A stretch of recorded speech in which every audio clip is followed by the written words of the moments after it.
What's up, Drama Alert Nation? So, like any average Twitter user, I'm a huge fan of finding out extensive details about people I've never met in my entire life. And thanks to a bunch of failed journalists that have to follow celebrities around all day, we get to find out way more information than any of us should ever know or know what to do with. Will Smith fart shuts down set for 3 hours is probably one of my favorite headlines of all time. So yeah, this video is going to be about drama of people I do not know that isn't any of my business. But first, so funny thing happened about a month ago. I did an ad for an ad blocker named Pi, and then a few weeks later I found out the ad was running on other videos because people kept tweeting at me saying they were getting jump scared by my voice. Man, I don't want to talk to you, bitch ass. But it's all good, we sorted it out, and now Pi's back, baby. You know, sometimes I forget that the internet normally looks like this. Like, I love having an ad take up a chunk of my YouTube homepage telling me to download Google Chrome while I'm on Google Chrome. I hate ads so much that I pay for YouTube Premium, okay? It's that bad. But with Pi, you don't even have to pay $17 a month to never have to see one of those horrifying mobile game ads ever again. And with Pi's visual mode, you can actively watch you sending thousands of ads to the Shadow Realm in real time. But wait, there's more. You can opt in to watch certain ads to get rewards to support the brands you love, like me, or you can use their cashback feature that jump scares you on a bunch of different shopping sites to help you pay down your uncontrollable addiction to toys made for 8-year-old children. All you gotta do is head over to pi.org/mycode, click on the Add to Chrome button, and start actively reducing the ad population right now. Link in the description if you want to check them out. Thanks to Pi for sponsoring me again, and now back to the video. Okay, so let's talk about Wicked, a movie with a marketing campaign that feels like it's been going on for about 700 years.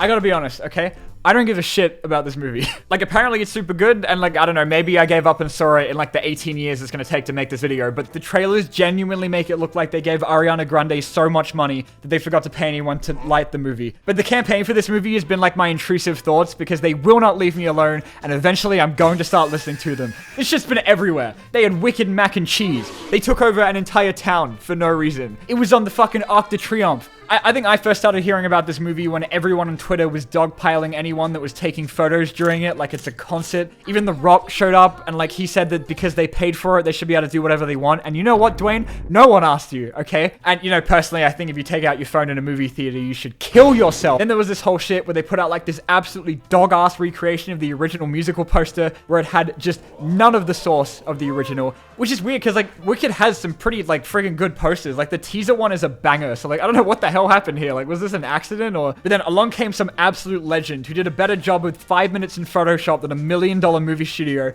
until one of the leads treated that shit like a war crime. And she made the most dramatic post on the entirety of Instagram saying it was the most offensive thing she'd ever seen in her life and that covering up her eyes was like erasing her or some shit like that. And like, yeah, her also getting mad at the AI stuff, I totally get, okay? Like, that shit sucks. But I mean, she didn't have any problem with this one, apparently. And I'd argue that's like way more offensive, but whatever. And then there were these dolls where they accidentally linked to a porn website on the box. Like, everything was just a shit show. Now, you guys might have figured this out by now because I play like 80 of them in every video, but I love awful celebrity interviews. Do you have a favorite Luca film and why? And I'm assuming it's Call Me By Your Name. Because I'm gay, bro? No, that's my... fucked up, No.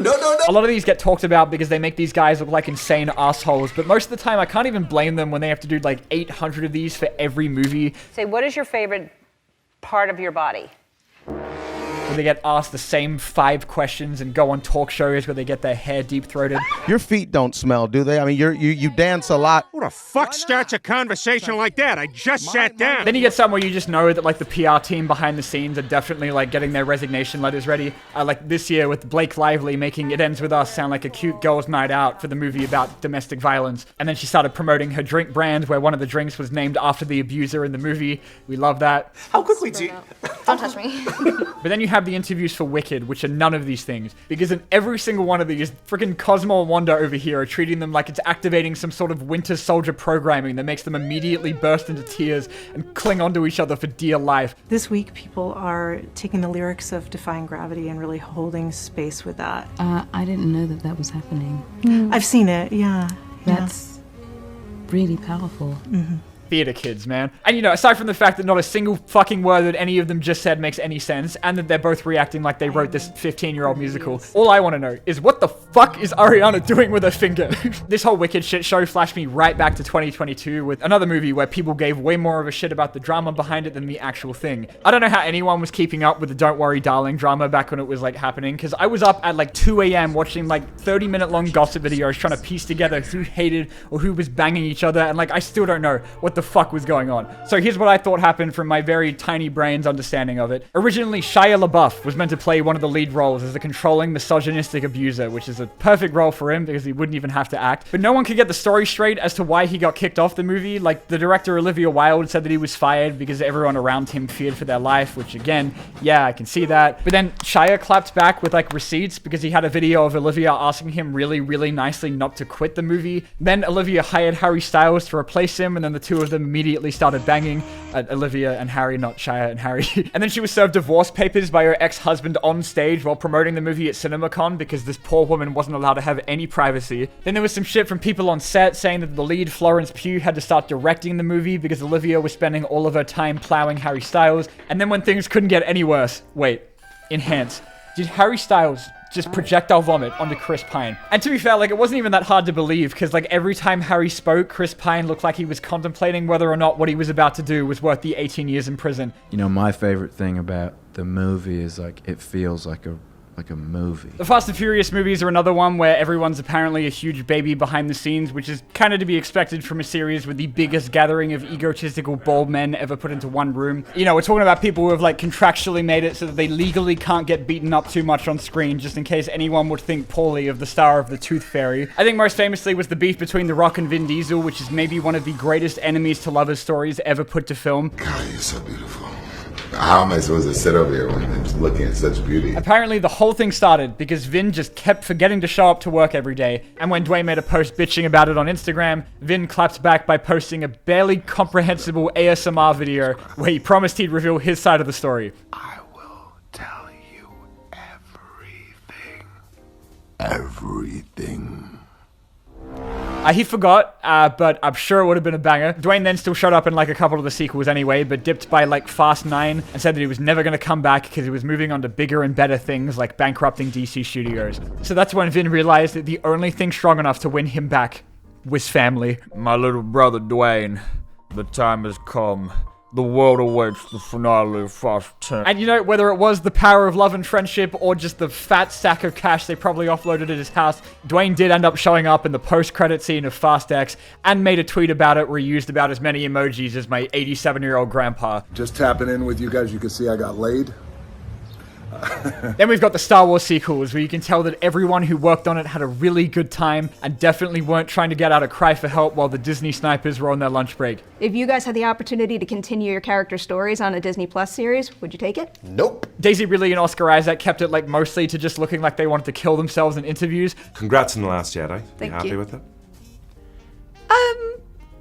Sure. But John Boyega and Mark Hamill went absolutely off during The Last Jedi. Like, even in the making of behind-the-scenes documentary, it's like all he talks about. And my favorite part is that they left it in there anyway. Is there anything that you want us to know going into The Last Jedi? Anything you want to tell the audience or the world? It's the longest one. I'm too scared of Star Wars fans to admit that I don't hate the sequels, but like, you know, whether you like them or have watched like a collective 15 hours of Last Jedi rant videos, I think we can agree that saying stuff like this in an interview is really funny. Let's celebrate this saga with a game. No. And then of course there was that whole Justice League shit show after the original director Zack Snyder left, so they just got the guy who did the Avengers to spend like $80 trillion on reshoots and came in and added some incredible jokes like where the Flash falls on Wonder Woman's boobs. Holy coincidence, Batman! Where did you get a cake? Your mom. But because by the time they got around to reshooting half the movie, Henry Cavill was like in the middle of doing Mission Impossible where he had grown like this big ass mustache and he was not gonna shave that shit for this trash ass movie. So then WB had to spend even more money CGing it out, which will never not be the funniest thing ever. And then after all that, it finally came out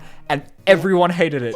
Every interview turned into like a counseling session for the actors. What has a production like Batman v Superman taught you as a director and an actor? It taught me not to do interviews with Henry Cavill where I don't say anything and they can lay Simon Garfunkel tracks over it. That's one thing I learned. Everyone got fired except Henry Cavill, who they rehired, and then made a big announcement saying that he was back as Superman. And they had him show up for like 2 seconds at the end of Black Adam, and then they fired him again. It lost the studio like $60 million. It was just a great time to be a WB executive. And then as well, like, as if Suicide Squad wasn't a painful enough experience for all of the actors for having to be in Suicide Squad. Everyone's 10th favorite Joker, Jared Leto, was so dedicated to his 5 minutes of screen time that he apparently stayed in character the entire time they were making the movie, which I'm sure never got annoying at any point. I would say, "Hi, I'm Karen Fukuhara. Nice to meet you. I'm Katana," and then he would come at me me with So to get into character as the Joker, he went out of his way to send the cast of the movies things that would definitely get you fired in any other job. Now, how about the gifts you gave everyone? Rats, bullets, a hog. Where did that come from? Don't forget the anal beads. So reportedly, from his own words, he sent them shit like a dead pig, used condoms and anal beads, and a live rat. Oh wait, no, hold on, this is my shopping list. And Margot opened the box, and there was a live rat. Yeah, well, why? Rats are so cute. That's crazy, Jared, but like, why though? I did give some cupcakes. Nobody likes to talk about that. I wouldn't have eaten them. But then later, Jared went on to say that he didn't send any of the stuff, and he was just kidding, actually. Except the rat, that one was definitely real. You want this? I do. Anyway, that's about as much gossip as I got for this video. Thank you so much for tuning in to this week's TMZ report, and I will see you guys next week.